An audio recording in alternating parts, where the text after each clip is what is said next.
Welcome to our second session of 5 on breaking the Apocalypse Code as we seek to discern a Christian orientation towards the future. I see many familiar faces from last week. This is a good sign you came back. Thank you. In a moment, we'll be reviewing our last session for all of our benefit. We'll have today's session.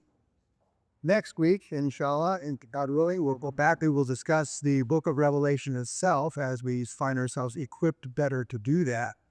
And then after that, next week, we take a week off in honor of the feast of St. Francis or the blessing of the animals. Then we come back for the fourth session where we will, in our effort to discern a Christian orientation towards the future, we must take into account what our current scientists and state of science tell us about this future. And then in the fifth week, we try to connect the dots to see what we can learn about the relevance and the applicability of what we learn for well-being Christian in the world in the light of our mission. Are we good? Everybody's got a set of the handouts, yes? Or you're sitting next to someone who does. And as I said, we're going to do a little bit of review. And if you possibly can, like last week, it will be to your maximum advantage if you can stay to the last minute in today's session. But I will, on my part, do my best not to keep us here too long. Another sign. So let's get started. Last week, we introduced ourselves to the subject of what we call eschatology, the discourse or thinking about the end of the world, the end of things. There are many, many dimensions to that. But in general, we observe that speculation or thought about the fate of the world is a universal anthropological phenomenon. Everywhere we find human groups or human societies of which we have records, we have strong indications and explicit cases where they gave thought to the end of the world.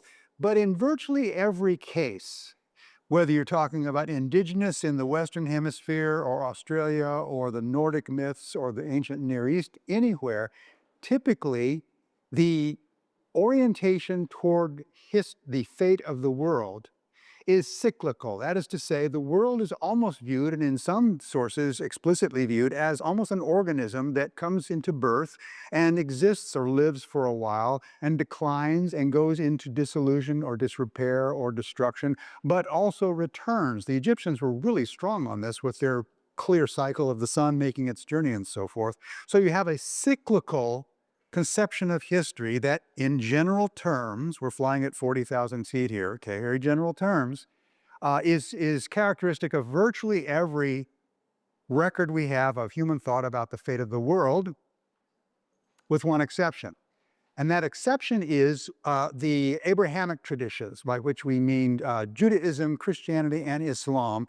They stand distinct from those traditions that I've just referred to, again, in general, by positing a sovereign personal deity who is understood as the Lord of history, who has fashioned history, or at least has implemented history, so that it does not move in endless cycles, but in a linear progression that we might call history towards some sort of terminus, some sort of telos, some sort of consummation. And that consummation in these traditions consists of divine intervention to bring finally justice to creation, to correct what is broken, to right what is upside down. So we sought to learn last week how that particular notion of eschatology came to be shaped in this way, and we're paying attention to that notion of linear history towards a consummation, because that's the one that really has shaped the way we think about it. So that's why we're going in this direction. So we turn to our sources, such as the Bible, and we did a bit of that in our last session. More on that in a moment. Most of our views are shaped by the New Testament writings, which themselves are shaped by Old Testament writings and other such writings that were in circulation at the time, Jewish writings, speculating about the end of the world. All of these writings that I've just referred to, New Testament, Old Testament, and non-canonical ancient sources, were prompted by the following question, and that is, God's promise to bless the world. This is I would suggest, this is where history actually begins in the Old Testament, the story of God's people, where the Lord said to Abram, this is review, we did this last week, Go to the land that I'm going to show you, the Lord said, and I will make of you a great nation, and I will bless you, and I will make your name great. Now, notice how this is a commitment, an intent, a purpose that is being verbally expressed by God to Abram.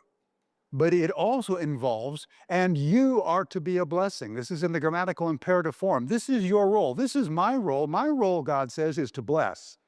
Your role is to be a blessing, to conduct yourself in such a way as that all the families of the earth find themselves blessed. This program, this historiography unfolds through the rest of the Bible, prompted by the question, well, what's going to happen to God's promise?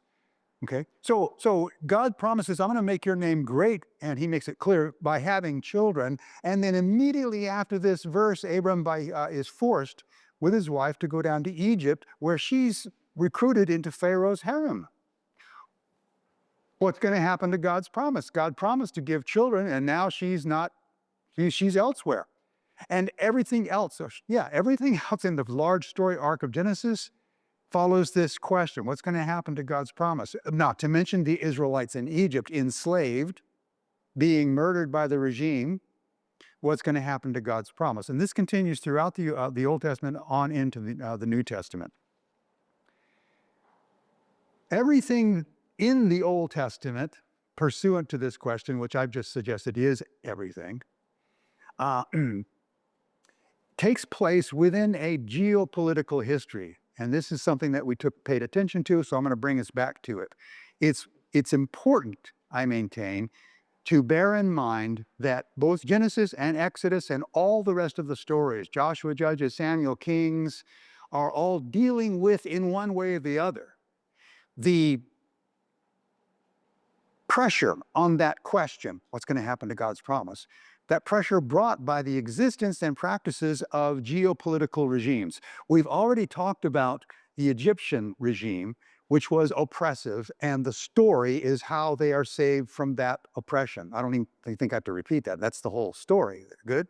Then they do win independence. This is under on David and Solomon. You have an independent Israelite state for a couple of centuries. By the way, politically speaking, the reason the Israelites, a small little country, and the Philistines and the Moabites and the Ammonites and the Phoenicians, the reason they can thrive during these centuries is precisely because it is a window of retreat and absence of power among the big players. Okay, but once that comes to an end, and it does, the Assyrian Empire then rules that part of the world, and its oppression upon Israel, replaced by the Babylonians and its oppression upon Israel. What's going to happen to God's promise? The pagan, idolatrous tyrants are on top, and God's covenant people are on bottom. And the same thing continues under the Persians. You can see this is an extensive history that shaped the writing of the Old Testament. The Greeks followed, and remember last week we spent some time on the acute crisis that was brought upon the covenant people by Antiochus Epiphanes IV. Remember that one Greek ruler, which prompted the book of Daniel. More about that in a second. The response to Antiochus did bring some independence for the Judeans, briefly, until the Romans came on the scene, and then it's meet the new boss, same as the old boss. Okay? Once again, the pagan brutal powers are on top and God's covenant people are on the bottom. And when we read the Gospels, you can see that question is simmering in the background, and we'll see it today in just a few minutes. In this notion, these writers that are referred to are expressing hope for redemptive history by framing it within certain culturally available conceptual artifacts. Now, I used to be a professor, so I can talk like that, okay. Culturally available conceptual artifacts, such as the following. You remember the divine warrior combat myth. Remember, you have a life-sustaining order to the world, and that is threatened by the emergence of some kind of force of chaos that threatens the established order. Okay, so literally everything is at stake, at least everything as far as life is concerned is at stake. The depiction in these mythological texts throughout the ancient Near East are typically of a hybrid, strange, monstrous creature, and that bespeaks, just in its description, disorder and chaos. And this creature is defeated by the divine warrior who rises up and does combat, and in defeating chaos, establishes order so that life thrives. And this was so central and so important for so long in the ancient Near East that it was the basis of the annual New Year's festival. Every year, this was ritually reenacted for the psychological reassurance that, yes, we're in for another year of an ordered system where life will thrive, as opposed to chaos. Another artifact is the creator myth. The divine creator is going to bring history to a consummation by recreating, by bringing in a new creation. And in many cases, the two are blended. There's not a hard, fast line between these two concepts. It's not unusual to find the triumphant God is performing an act of creation by reestablishing the order. And finally, we have the divine judge myth, where history is brought to consummation and all things are made proper and right by a sovereign act of divine judgment, not so much a battle victory. But these concepts frequently do blend into each other. I mentioned the geopolitical background, which is key. I want to make sure this is established in our minds. So I've taken a portion of that timeline, and here we've got in the 10th century, Solomon builds the Yahweh temple. Now I'm going to be dunking you in this barrel pretty thoroughly today. And I'm going to be doing this several times. The temple in the ancient Near East and many ancient societies, the temple is a really big deal. It is in so many ways, politically, even economically, certainly spiritually, psychologically, sociologically. It's the center, it's the visible manifestation or representation or symbol of the society by which, in which this deity is worshipped. So we have this temple, and we have the Babylonians destroy the temple. This is a big deal. And the Judeans go into exile. And some years later, remember, this is by way of review, under the Greek rule, Antiochus brings things to a sharp edge. He is intent. He's not just conquering and expecting tribute. He is proactive in, we would call it a culture war, where he's installing a Greek philosophy, a Greek religion, a Greek way of doing everything, to the point of desecrating the Yahweh temple. This has huge reverberations. And then several centuries later, now we're past the time of Christ, we're during the time of Paul, and the Roman Titus destroys the Yahweh temple. These are particularly potent points in history where our question, remember, what's going to happen to God's promise if we are exiled in Babylon and the temple is in ruins? What's going to happen to God's promise if our temple is desecrated and we cannot do our part being a blessing to the world, observing Torah? What's going to happen to God's promise if once again Yahweh's temple lies in ruins and there doesn't look like there's any way of getting this thing back? And by the way, to this day, that remains the case. So several writings, many writings, were written in view of and in response to these points of crisis. They made use of, many of these writings, a certain, what we call apocalyptic grammar.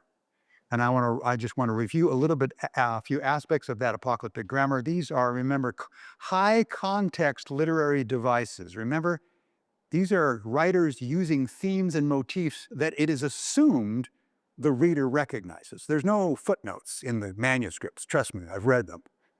I was looking for them. No footnotes of explanation, but there is a revelatory angel. So, in response to that question, what will happen? We have these writings and this revelatory angel. And by the way, the history of angelography or iconography, the way of depicting angels, is a field unto itself. So here's just all kinds of depictions of Gabriel according to the standards of the time. Gabriel is one of the named angelic presences in the book of Daniel, who, and the role of the angel in these writings is precisely revelatory. The deity himself is unapproachable. The deity himself is remote from history.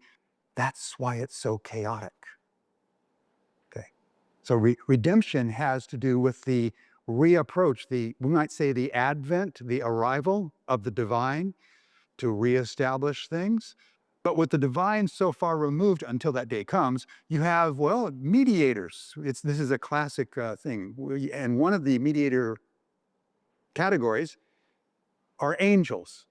They're not always called angels, but they are depicted in magnificent terms. So this is one of the aspects of the revelatory angel. We'll see this again in the book of Revelation next week. We will also see a report of a vision. The writer of these documents, Daniel for sure, many others, book of Revelation, is telling the reader, this is what I saw. Now, the combination of the revelatory angel, I've just indicated the religious dynamic of that. It's revealing what the divine is aware of to humans who are not aware. And the fact that it happens in a vision is a way of saying this doesn't come by ordinary means or ordinary epistemic means. This doesn't come from investigation of history. It is given in a revelatory, epiphanic almost, experience that the writer is reporting to us. Making use of high context symbolism, and I've just chosen this particular image of a tumultuous sea. Now, you were here last week, many of you. You remember this is a symbol of, remember? Anybody? The sea is always a symbol of chaos. And it is the source of geopolitical chaos. So standardly, you find these monstrous challenges to order, the chaos forces emerging up out of the chaos sea, the source of chaos. In some of the myths of Ugarit, in Babylon, the god of the sea is the one who's rebelling. So that makes perfect sense in this mythological conception. Okay. Other such symbolisms that are characteristic of this grammar. Underwritten, these devices of grammar are underwritten by a certain worldview that generates those images, and that is in this case, a moral and cosmic dualism. Okay, you've got the good, you've got the bad, you've got the angelic, you've got the demonic, you've got the righteous, you've got the wicked, you've got the alive, you've got the dead. This is a consistent moral and cosmological dualism, which means it's going to translate into history into something like this world and Olam Haba, the world to come. So in every way, a dualistic conception of reality. Also a worldview that understands that the world is just hopeless. The world is so broken under these rebellious powers that it will take a sovereign act of intervention, a universal judgment, or some such event of that scale to fix it. Okay? And this is revealed truth, the fate of the whole world and its inhabitants revealed. I'm referring again to a body of literature that includes the book of Daniel, that gives often tours of heaven, tours of hell, and tours of history, so you get a view that is otherwise, remember, not available. It's revealed, a view of what's really going on in the world. And by virtue of that view, you remember this little chart, we end up with this dualism. There is this age, which is an age of corruption. This is when the bad guys are on top and the covenant people are suffering under them. There is to come a world where everything is in harmony. But before that happens, it is a very tumultuous time. And this is the time addressed by the writings that I've been just alluding to with you over the last few minutes. One of them is the book of Daniel. In the book of Daniel, we're still reviewing. In the book of Daniel, we saw that apocalyptic grammar constructs a discourse. It's a way of addressing the reader through the episodes. Remember the court tales about Daniel and his friends, addressing the reader through reports of Daniel's vision, so that the book of a whole is addressing the reader in order to urge the reader to become, remember, a maskil, one of the maskilim, one of the discerning ones, the ones who understand what's going on, and who serve, by virtue of that understanding, they are serving God's people as God's covenant people endure these endless, godless regimes until God's judgment arrives. The time when, after the anguish, your people shall be delivered. Okay. Does that sound like anything you heard last week? Okay, because that's what I remember. So let's go with it. Today, we want to learn what Jesus had to say about all of this. And he did speak about eschatology. Usually, and this is one of the frustrating things about the gospel, Jesus, as he's presented in these gospels, the canonical gospels, Jesus is not represented as a systematic theologian who's just laying out chapter and verse. Here's what you need to know about God. Here's what you need to know about love. Here's what you need to know about salvation. No, he spoke however he spoke, and then his speakings, his words were collected and assembled. And from that, we get impressions. And those impressions include, yeah, he spoke about eschatology, but not systematically, with one exception. And that's going to attract our attention today in just a few minutes.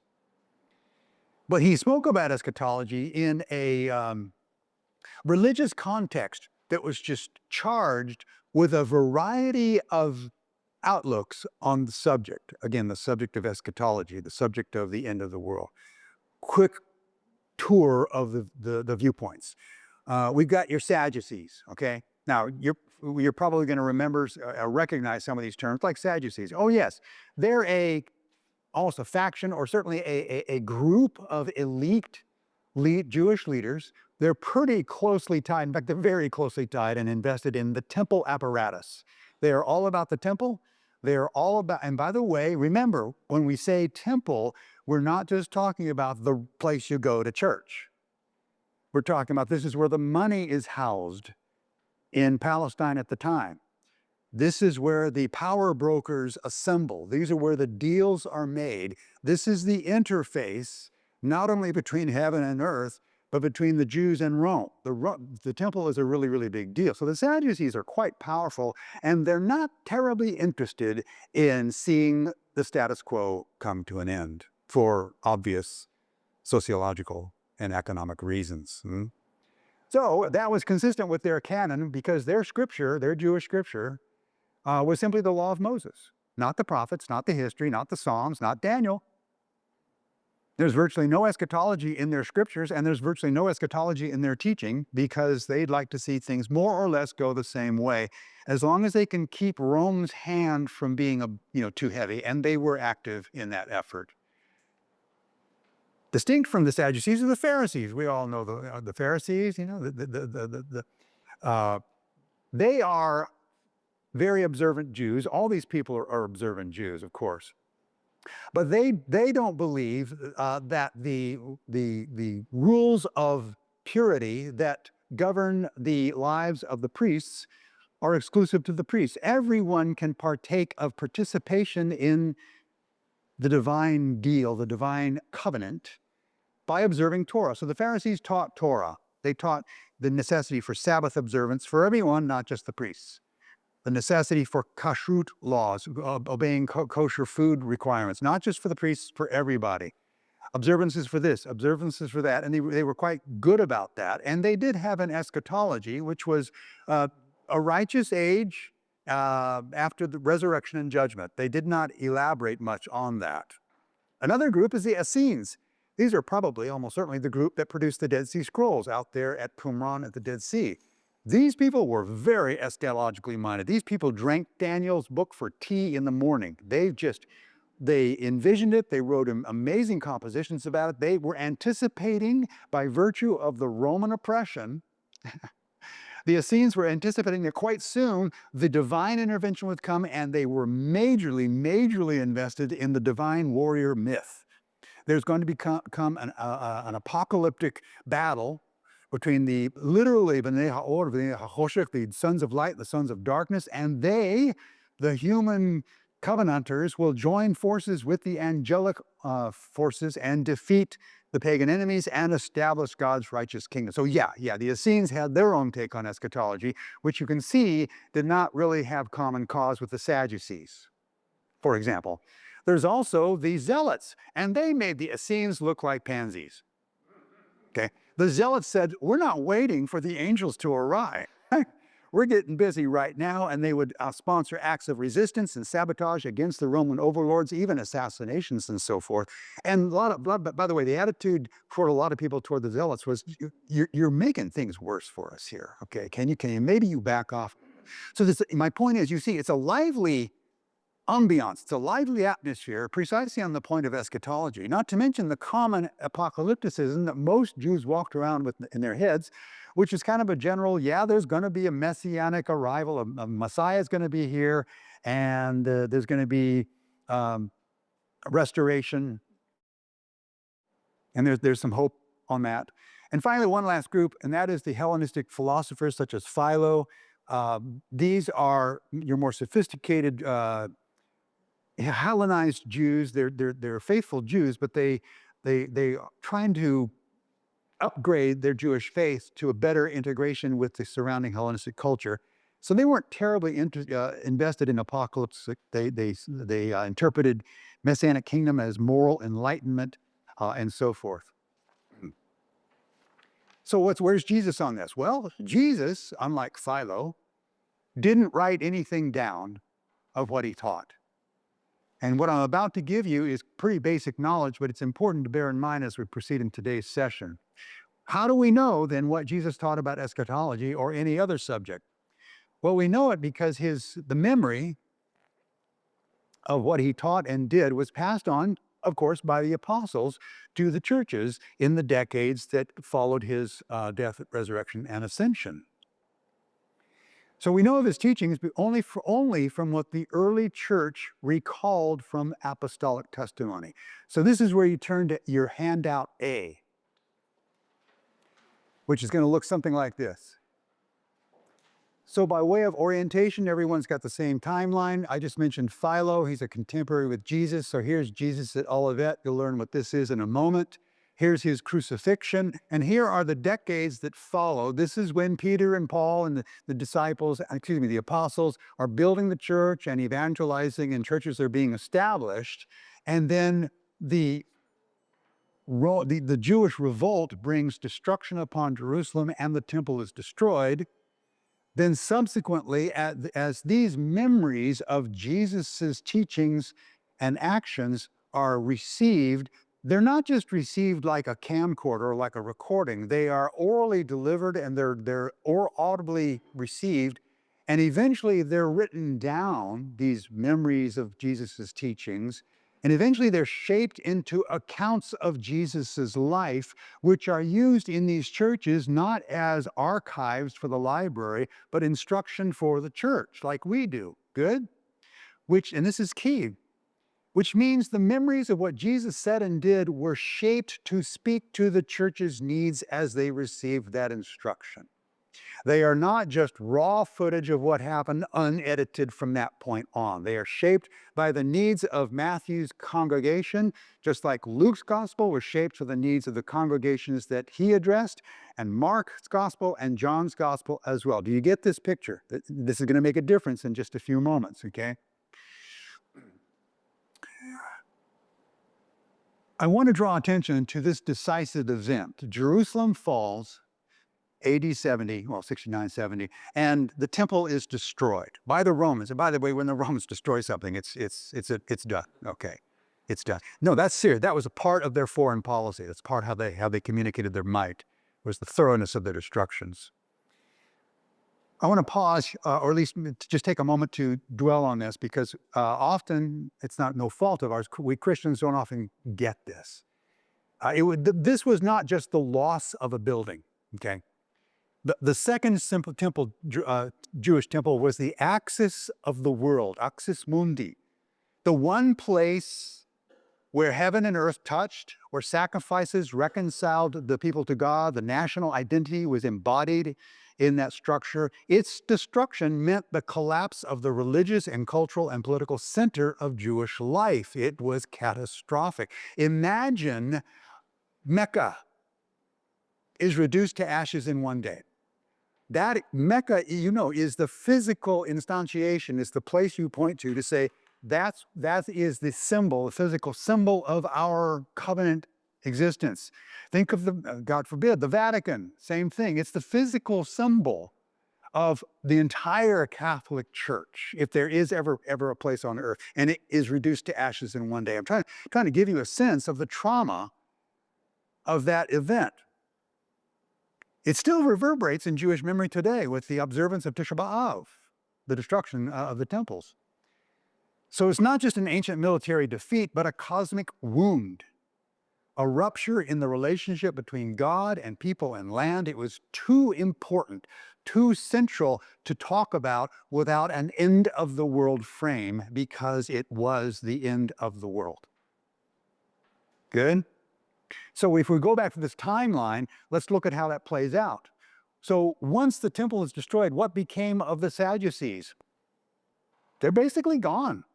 The whole basis of their their religious orientation, both behaviorally and theologically, is in ruins, and so we don't hear much about the Sadducees thereafter. Same thing for different reasons with the Essenes. But the Pharisees, you recall, did not invest everything in their Jewish religiosity in the temple and the temple apparatus.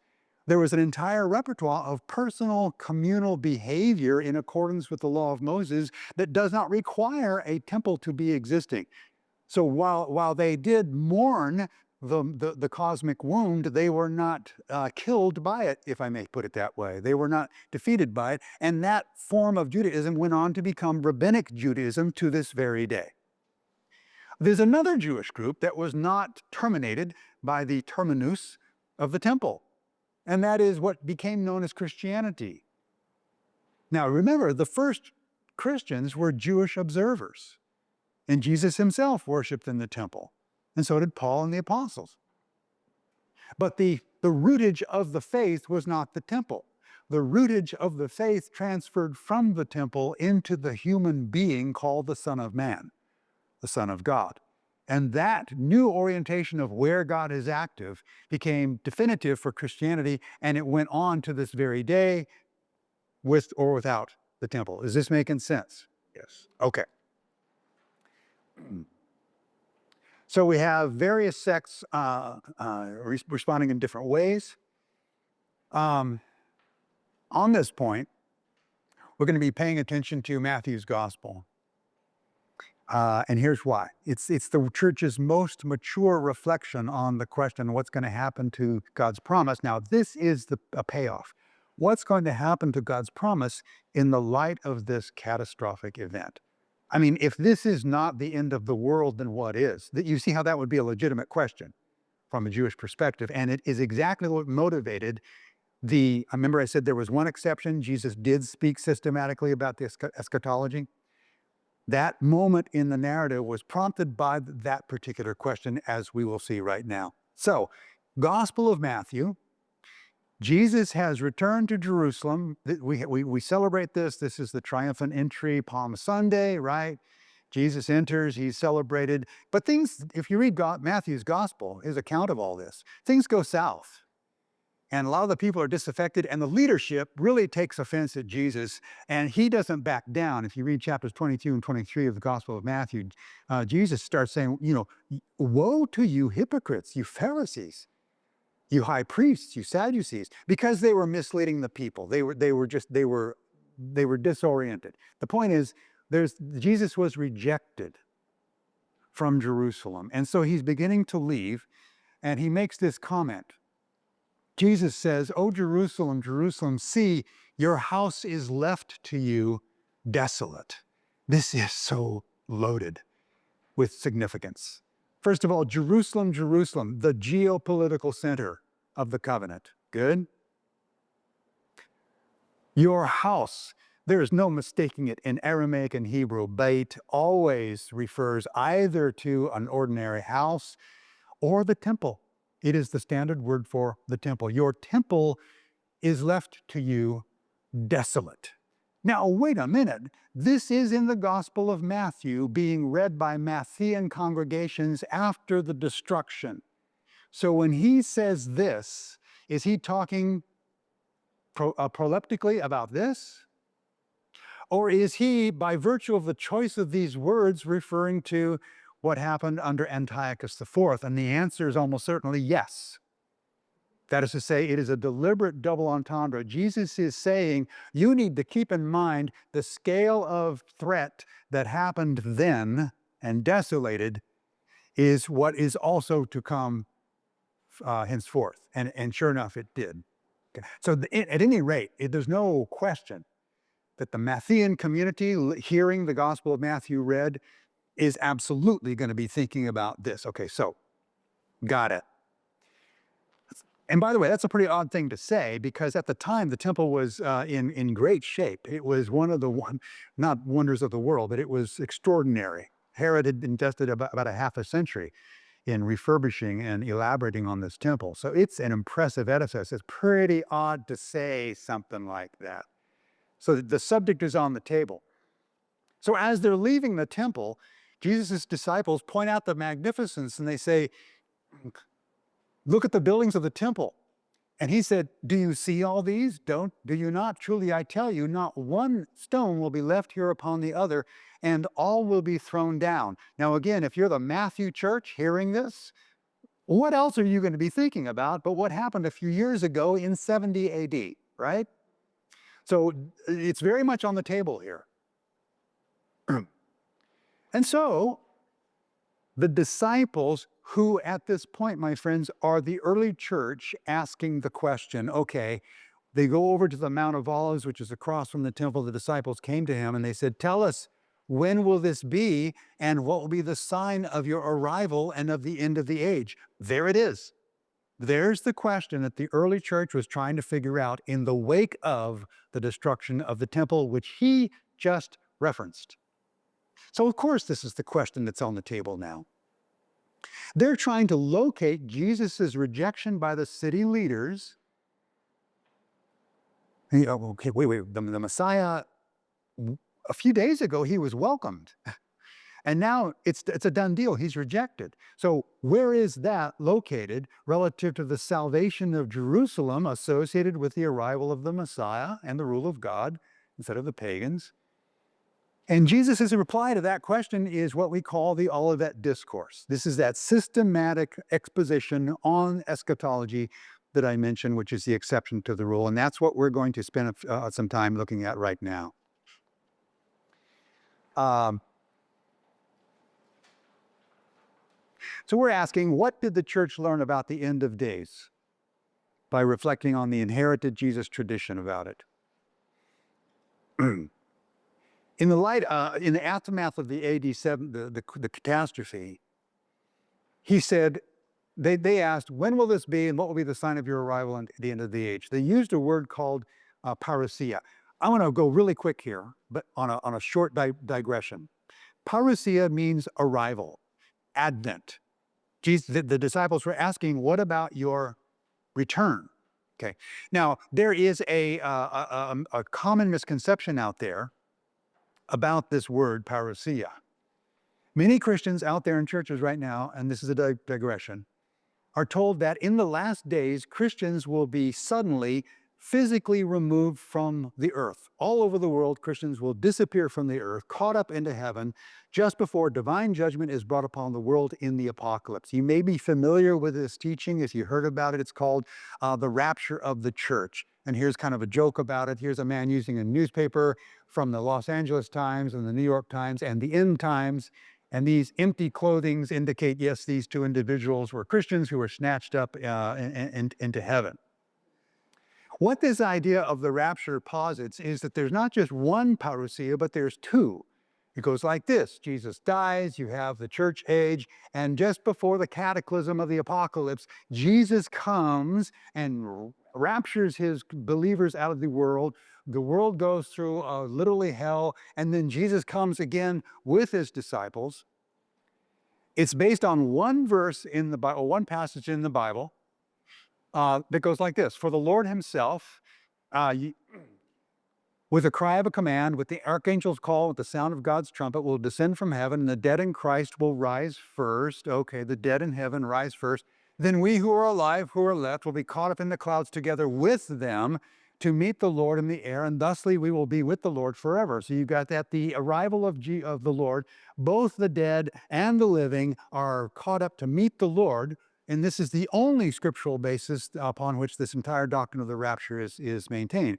But Jesus and Paul never said anything like that. And if you've got handout B, everyone's looking at handout B, I'm going to show you why this really doesn't hold up textually. So I've got two columns. Column one is Thessalonians. Column two is Matthew. Thessalonians is Paul's letter to the church in Thessalonica. Matthew, of course, we know what he's doing. Notice what happens. Boom. Christ himself returns in both accounts, from heaven in both, with a shout in both, accompanied by angels in both, with a trumpet of God. Believers gathered to Christ in the clouds. Time is unknown, will come as a thief. Believers unaware, believers not deceived. Don't be deceived. Warning against drunkenness. It is such a point-by-point correlation between the two. There's no mistake. Both Jesus and Paul are talking about the same thing, and it's one event called the parousia, not two events. So there's really no textual basis whatsoever for this notion of the rapture of the church. So let's read it again. A parousia is an arrival of a dignitary, or sometimes a deity, but a dignitary, to a city for an official formal visitation, and it's quite a great deal. It's so great, it's such a big deal that here's a parousia, an arrival of a dignitary that's even inscribed in statuary and architecture. Here is a visual depiction of the sort of thing. You see, here's the arriving dignitary, and everybody rushes out to greet him and welcome him into the city. And this is how we are more contextually dialed in to read it this way. Yeah, when the Lord's return is going to be a parousia, and we're all going to be raised up to greet him as he arrives, establishing his kingdom on the earth. No rapture necessary. Back to the disciples' question then. So, aside from rapture, what will be the sign of your arrival, your parousia, and the end of the age? We have a question then of the fate of Jerusalem, which is a geopolitical event, as it always was. Also, the end of the age, which is the end of geopolitical history.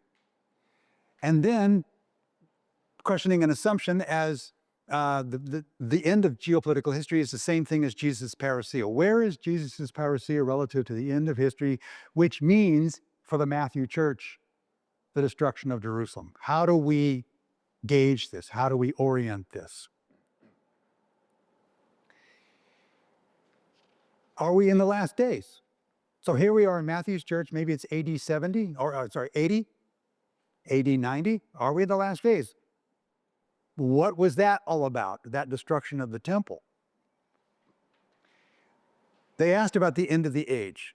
The end of the age in Matthew's gospel is virtually everywhere, and it's in the mouth of Jesus frequently. When Jesus is giving a parable about the harvests and separating the wheat from the chaff, that's a divine judge myth image, yes, separating the wheat from the chaff. He uses end of the age. You gather in the fish, he used a parable, and you separate the good fish from the bad fish. Once again, the divine judge myth. He says that's the consummation of the age. Several such parables, it is consistently associated with the divine judge myth of the eschaton. Parousias, your advent. As we've noted, it is a significant event which would have been met with great anticipation and preparation. Everybody recognized this word and how it was adapted for the return of Christ. And they're conflated here, these two, the end of the age and the parousia, into a single event by the Greek article for both. So they're asking about the timing and the nature of the eschaton. Tell us, Jesus. And so real quickly, this is what Jesus says in his response. He says, first of all, the end is not yet. He says there's going to be earthquakes, there's going to be famines, there's going to be wars, there's going to be all kinds of betrayals, and you're going to find yourself even persecuted for your faith, but that's not yet the end. That's just history, okay? Even the abomination of desolation, he says, referring to Daniel, and he specifically says, I'm referring to Daniel. Even the abomination of desolation, which for the Matthean church has to be the destruction of Jerusalem, even that's not it. When it arrives, he says, you won't have to ask. You'll know. He also says there will be an arrival of the Son of Man in glory. And he also says the expected arrival calls for constant readiness and faithful service. And then he also says the Son of Man's arrival will bring judgment, but not just upon the nations, as the prophets traditionally taught, but upon individuals. And we'll go explore in a moment how that works. That's basically what he has to say. In your handout C,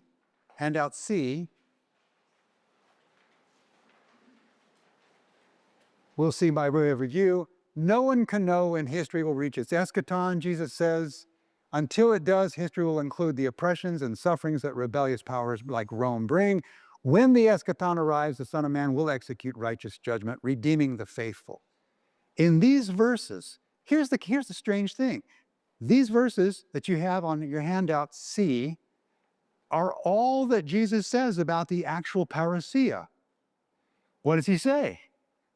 He says, well, after the suffering of those days, the sun will be darkened, moon will not give its light, stars will fall from heaven, powers of heaven will be shaken. Okay.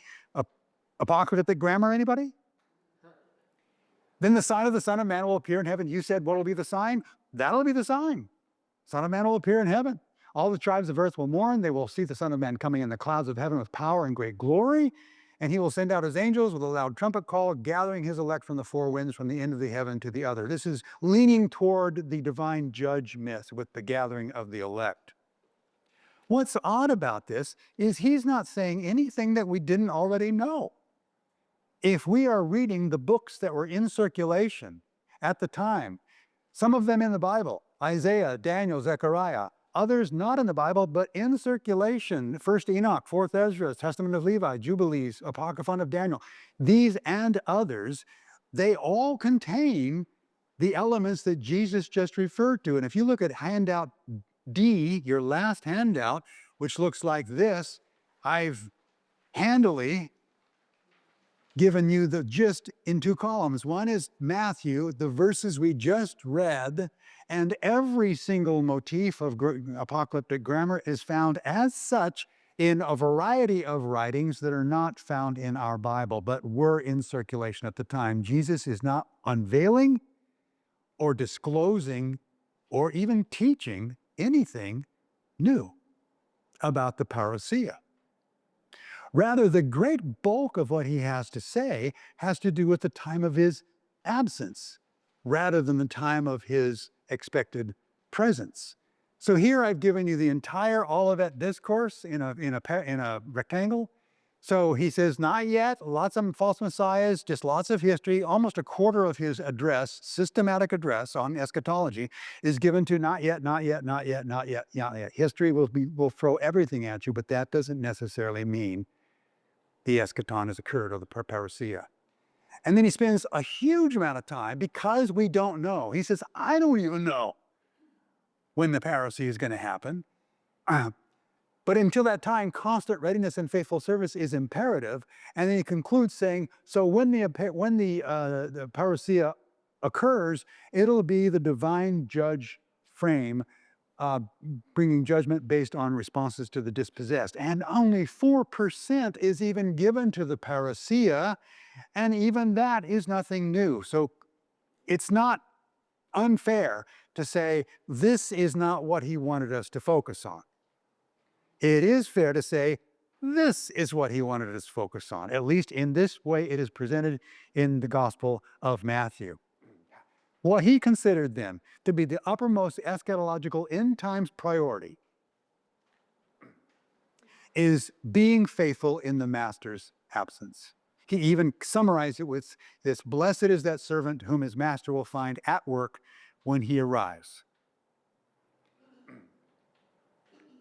He illustrated this with a series of parables. And when the text gives you, and Matthew does this a lot, parable after parable after parable after parable on the same point, it's a way of taking a 2x4 and just kind of knocking us on the head saying, get it, get it, get it. So we have the diligent slave, the parable about the diligent slave, what he did as long as his master was not physically present. And the diligent slave was rewarded, and the laggard was not. Another parable, what the 5 wise bridesmaids did as long as the bridegroom was not physically present. We all know the story. The ones who did not have oil in their lamps and the ones who did, okay? And if our meds haven't kicked in yet, he gives us another parable about what the trustworthy servants who had been given talents did as long as the master was not physically present. He gives so much space to this point about faithful service in the master's absence. That is unmistakably what he wants us to remember.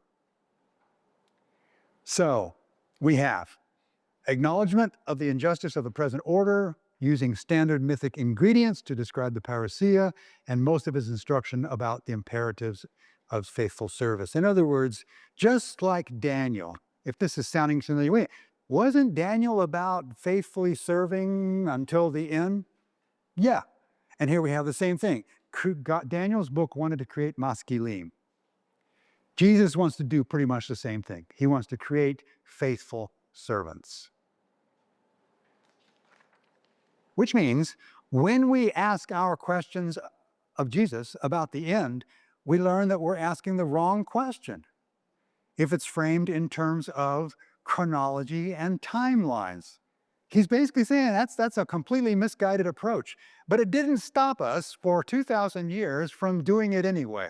So here's a partial list of all, and there's more, but all the various iterations of, well, let's figure out a chronology and let's pin down a date of that we can expect the parousia. My favorite is Y2K. Remember Y2K? Oh, listen, real quick. We won't go over time, but real quick. Late Great Planet Earth, the biggest selling nonfiction book of the entire 1970s decade. That's millions of dollars, okay? These books sell. And here's the deal. I've done a lot of research on this. They're all the same. They've been published for over a century and a half. Here's one, Approaching Armageddon. Here's one, End Times in Chronological Order. And here's one, Daniel's Prophecy. And they sell like hotcakes. They always sell well. And it's just recycled, same content. Literally, you just change a few dates and you reprint it and you sell another million copies. It's a gold mine. Okay, so I had a great idea. I thought, oh, Y2K is coming. This is 1999, 1998. I told Ann, I said, look, we can get rich. It'll take me a weekend to write one of these books. Okay, literally, it's nothing. It's nothing. I'll sell it under a false name, and we'll just be fabulously wealthy. And she said, and I quote, "Not no, but hell no." And so somebody beat me to it, and they did publish a book on Y2K as a fulfillment of biblical prophecy. Okay, the question is reframed. If we're asking what and when, Jesus says no, not when will history reach its consummation, but how are we to live in expectation of history's consummation? That is the focus. And he gave us no ambiguity about what that and how we are to live. I was a stranger and you took me in. He gave elaborate illustrations of that. It's not abstract, so forth, which of course brings us to conclude with St. Francis. You're thinking, of course. The story goes, St. Francis was hoeing a garden when someone asked him, Brother Francis, what would you do if you learned that the Lord Jesus was going to return today? And he said, we are told, I would continue hoeing my garden. This is true to Olivet. With his emphasis on readiness and faithful service, be awake, he said, be awake. Jesus reframes the question from when will your parousia takes place to what is the relationship of us to your parousia? And he answers that reframed question by drawing upon the divine judgment myth, as we saw, shifting the focus on his parousia, that his parousia will bring, no longer judgment upon all the nations, but judgments upon individual disciples, which is who are expected to serve. Blessed is the faithful servant who the master finds at work when he returns. Living eschatologically, then, which means living in view of the end, is living with the understanding that the time until the end is time spent serving the dispossessed. It's pretty clear and emphatic. And by the way, let's be honest, that this expectation for service is not laid out by Jesus as an option. The sheep and the goats makes that pretty clear. It's central. So, like St. Francis, for us, the time until the end is the time of the end. It is the time we spend in kairos, not chronos. Chronos is just chronology and marking the calendar and setting dates. Kairos is the weight, the meaning, the significance of the time. And the end transforms our time until the end as kairos, the time of decision, the time of being awake, a time of being with charged encounter. Encounter with what? Encounter with the concrete needs of the world.